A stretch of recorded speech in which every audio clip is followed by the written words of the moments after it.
Okay, so the background before I do the PowerPoint is that with Graham Auld and my other former student, Kelly Levin and Stephen Bernstein, done a lot of work thinking about, are there really small little, almost apparently tiny changes that could be made in the policy arena that could allow for long-lasting and durable effects over critical challenges such as climate change? And you can don't move that anymore, please, for 1 second, because we're moving it. We developed a framework for thinking about how you would ask analytically rigorous diagnostic questions that could generate creative ideas for policy durability and policy stickiness.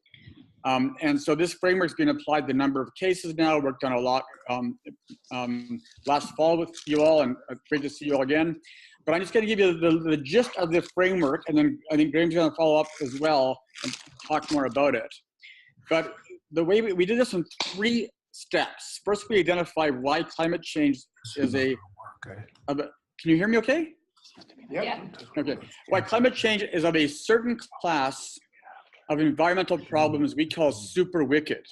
And we argue that any effort to address them, including the climate financing part, must always go back to the 3 key features of this problem that makes it unique.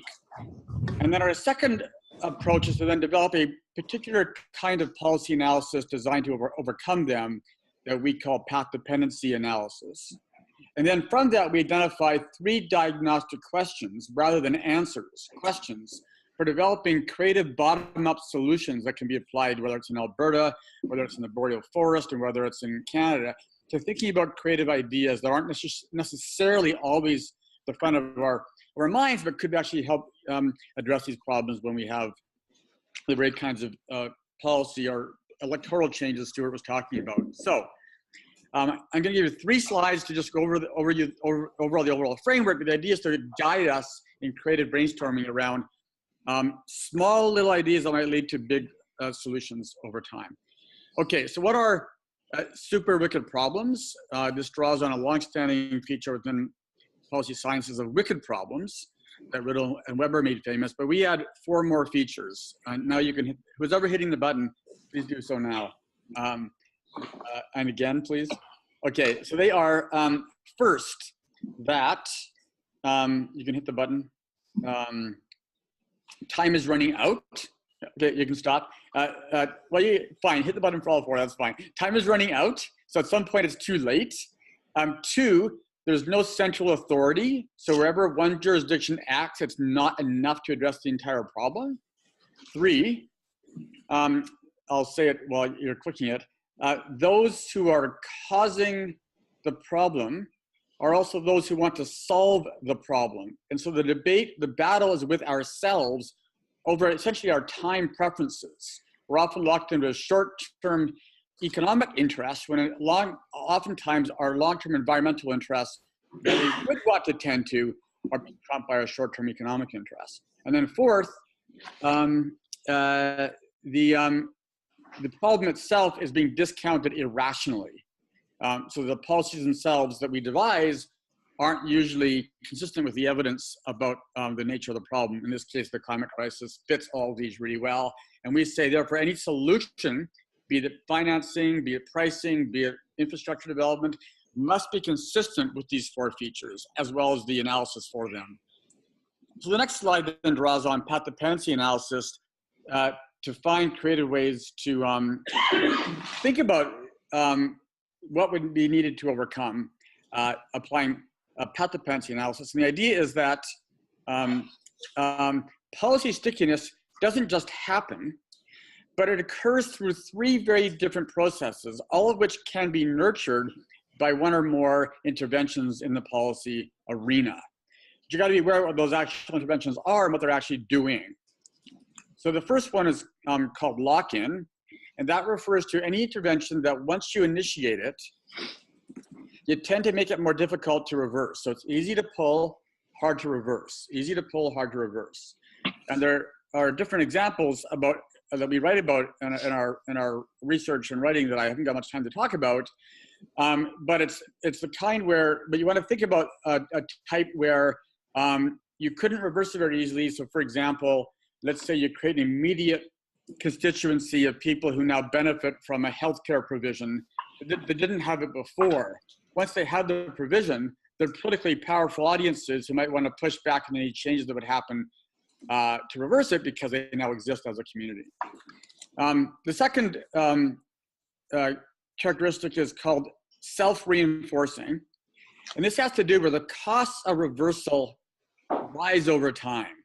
You can think, of course, in the financial economic sector, this is really important because the more you go down one pathway, let's say, for example, it's building clean solar panels, the more you train people about how to build solar panels, the costlier it is to reverse that choice over time because now they're trained to think about that particular technology, they're going to school learning about that kind of method, and that the cost of shifting to another kind of employment would be more and more significant as more and more people are employed in the solar panel industry.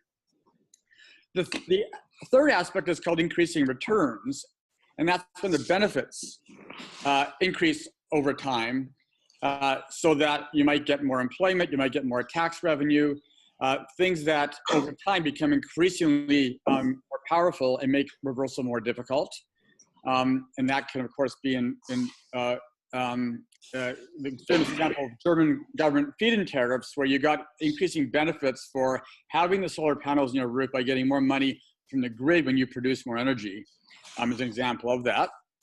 And the final one is really important, and this is this notion in the path dependency literature called positive feedbacks. And that has to do with whatever target population you immediately have. As you grow increasing interest in that intervention, you don't lose the support of your immediate initial audience. Now that sounds obvious, but actually many policies, once they get expanded to a larger point, do undermine the original audience. And the best example is niche markets in eco-labeling. A lot of niche markets in eco-labeling, companies belong to them because there's a price premium. And Graham's written on this a lot in his own work. And so the price premium, though, acts as a barrier to entry, which when that gets reduced so that everybody's now involved in producing the product, the initial population who had that benefit no longer sees an interest, and they often walk away. And for policy stickiness and durability, where we're interested in actually expanding populations while maintaining existing support from existing populations, you've got to reinforce positive feedbacks and avoid niche approaches. Okay, that's the overall framework for thinking about, and there's all kinds of things in the social world that actually take place owing to these mechanisms, but they're different. And you don't want to conflate them because they each have different kinds of logics for how they get reinforced. But together, they give us the intellectual foundations for our then 3 diagnostic questions, which are on the next slide. So we say with this kind of thinking, based on both historical analysis, you can also think forwards. How would you trigger things that make a difference in the future? And so while previous scholars focused on applying path dependency backwards to explain the world, why do Americans not have universal health care? Why are we locked into a high carbon economy and so on? We use the framework to actually cast forwards and to say, how would you use these insights to identify policy triggers to create durability? And that means not giving any single answer, but identifying 3 diagnostic questions. The first one is, what can be done to create stickiness, making reversibility immediately difficult? 2, how do you design things in maybe a technical kind of way that thinks about that kind of interaction? For example, the Great Bear Rainforest, I argue if they had required Greenpeace to sell the wood from that forest in California as the best, greenest wood in the world as part of the agreement, that would have maintained a sticky agreement because it would have reversed interest in the marketplace. DQ2 is what can be done to entrench support over time.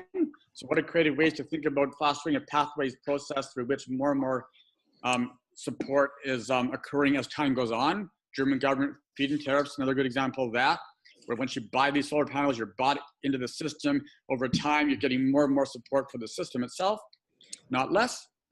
And DQ3, what can be done to expand the population that supports the policy? And that's an important question because the triggers and causal explanations for DQ3 are often different than DQ2. So for example, the British Columbia British Columbia government's carbon tax, thought a lot about DQ1 and DQ2 and the way it allocated resources to communities and individual taxpayers. But the question of diffusion to other jurisdictions relies, in this case, we would argue much more on a norm generation and learning about how taxes actually work in ways that could potentially expand interest in diffusion of a certain mechanism to other jurisdictions.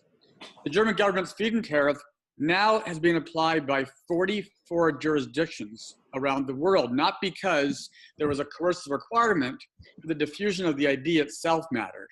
And paying attention to the DQ3 becomes really important for fostering and thinking about how you would best diffuse mechanisms that itself would be important and impactful. So out of this framework, we then get 3 diagnostic questions, see the bottom table there, and each one can tap into different parts of these path-dependent processes for thinking about creative ideas. So what this framework does then is it allows for brainstorming. We did this in March with the Alberta government for creative ideas that might be really tiny things that seem almost innocuous, but actually have really important effects.